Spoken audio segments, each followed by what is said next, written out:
आज संगत जी प्यार से कहना धन निरंकार जी। सतगुरु माता सुदीक्षा सविंदर हरदेव जी महाराज की जय। साथ संगत जी कहते हैं कि किसी भी कीमती वस्तु को साफ व सुरक्षित स्थान पर रखा जाता है। ब्रह्म ज्ञान से शायद ही कोई वस्तु कीमती हो। ब्रह्म ज्ञान द्वारा प्रभु की प्राप्ति के सब प्राणी हकदार हैं। जो जो भी इंसान जिज्ञासा लेकर ब्रह्म ज्ञान की प्राप्ति के लिए आता है, ये सतगुरु उसे ब्रह्म ज्ञान दे देता है। वह ब्रह्म ज्ञान प्राप्ति का अधिकारी हो जाता है। जैसे कपड़े में लिपटा हुआ लोहा पारस का संग पाने पर भी सोना नहीं बनता, परंतु कपड़ा हटाने पर उस पारस का असर हो जाता है।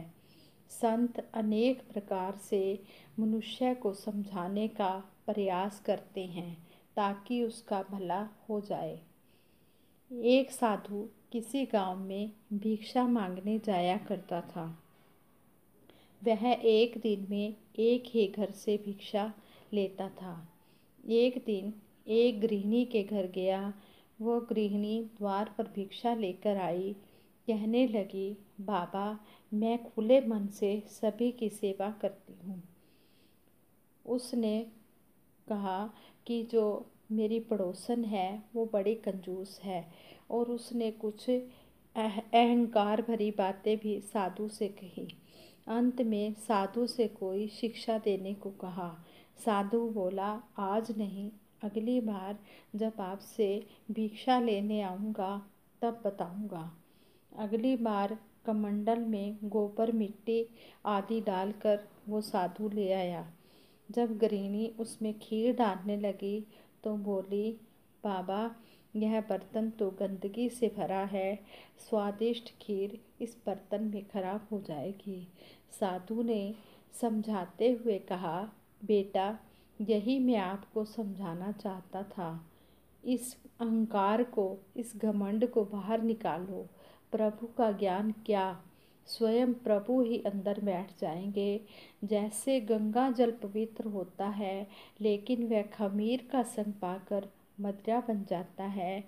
ईश्वर का अंश जीव पवित्र होते हुए भी माया का संग पाकर अपवित्र हो जाता है। गंगा जल से बनी मदिरा और मायावश जीव को दोबारा अपने स्रोत से मिलाने पर ये पवित्र हो जाते हैं। आगे उन्होंने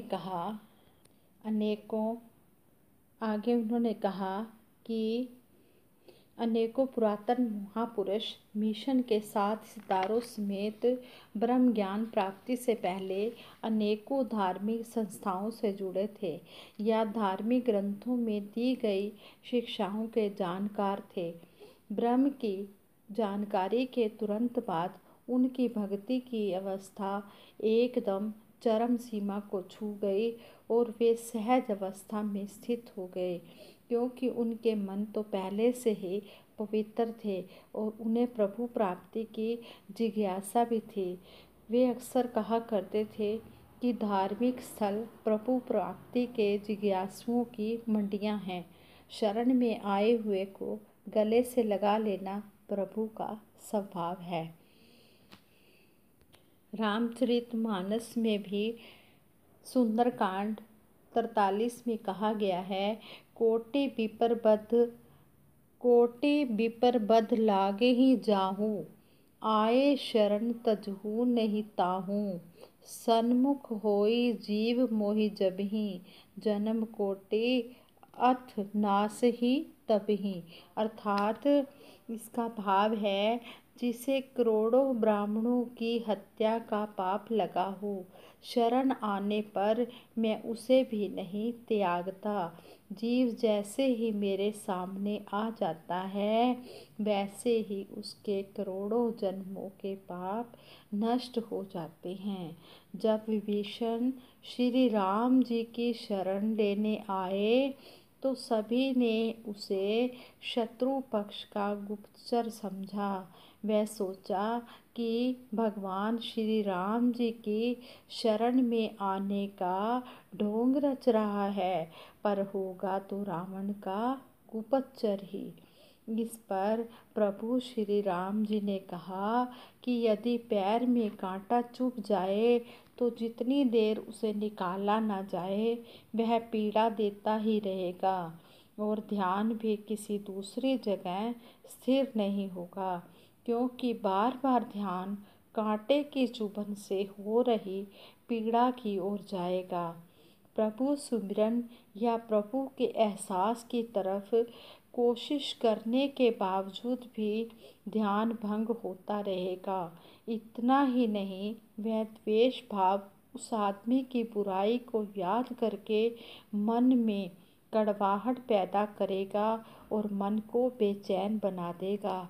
यही नहीं, उसकी बुराई की बार बार याद करने से उस बुराई का कुछ प्रभाव भी धीरे धीरे मन ग्रहण करना शुरू कर देगा।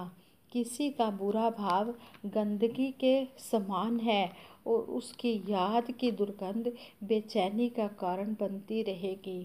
गंदगी से बचने के लिए उस पर मिट्टी डालनी पड़ती है या फिर मुंह ढकना पड़ता है।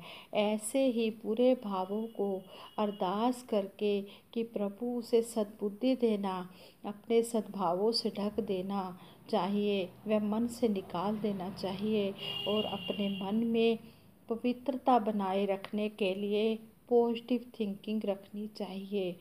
पॉजिटिव थिंकिंग व शुभ भावों को अपनी ओर आकर्षित करती है। कहते हैं कि जब हमारा जो मन होता है ये शुद्ध हो जाता है, हमारे मन से गलत विचार निकल जाते हैं, तो हमारा मन पवित्र होकर फिर एक सच का महल बन जाता है, जिसका सतगुरु बाबा हरदेव सिंह जी महाराज अक्सर जिक्र किया करते थे। मन में एक बुरा भाव आना भी दूध के गिलास में एक बूंद जहर के समान है, जो पूरे दूध को जहर बना देगा।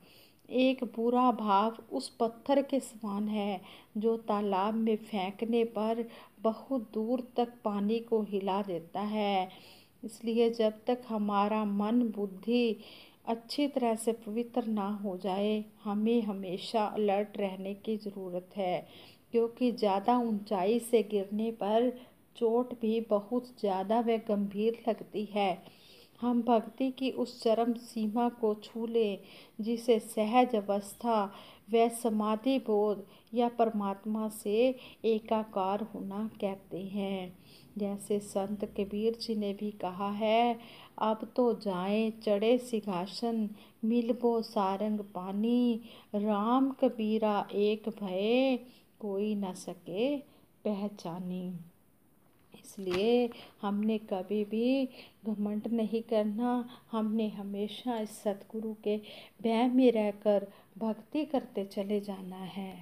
संपूर्ण हरदेव वाणी में सतगुरु बाबा जी ने शब्द नंबर 192 में कहा है, ज्ञानी होने का भी मन में आए ना अभिमान कभी, जहाँ रहे अभिमान वहाँ पर ठहर न पाता ज्ञान कभी। कभी भी हमारे मन में ये घमंड ना आए कि हम इतने अच्छे विचार कर लेते हैं, हम इतनी सतगुरु की बात को मान लेते हैं। नहीं, हमने कहते हैं कि जब अभिमान आ गया तो वहाँ पर ब्रह्म ज्ञान कभी भी टिक नहीं सकता। आगे सतगुरु बाबा जी ने कहा है, आग जलाती है हर शय को, इसका काम जलाना है, ज्ञानी हो चाहे अज्ञानी, अहम ने मार गिराना है। जिस तरह आग का काम होता है जलाना, वो हर चीज़ को जलाती है, इसी तरह कहते हैं कि जो अहंकार है, अहंकार जो होता है, अगर ज्ञानी को भी आ गया, ज्ञानी हो या अज्ञानी, सभी को ही गिरा देता है। इसलिए हमने कभी भी घमंड नहीं करना, अभिमान नहीं करना, अहंकार नहीं करना। आगे कहा है, रावण भी ज्ञानी था लेकिन ले डूबा अभिमान उसे। रावण ज्ञानी था लेकिन उसके अंदर अभिमान आ गया तो वो डूब गया। आखिर बचा न पाया उसके मन का मिथ्या मान। उसे दास भावना को अपना ले, क्यों करता अभिमान तू। कहे हर देव की नम्रता से, कर अपना कल्याण तू। साथ संगत जी, प्यार से कहना, धन निरंकार।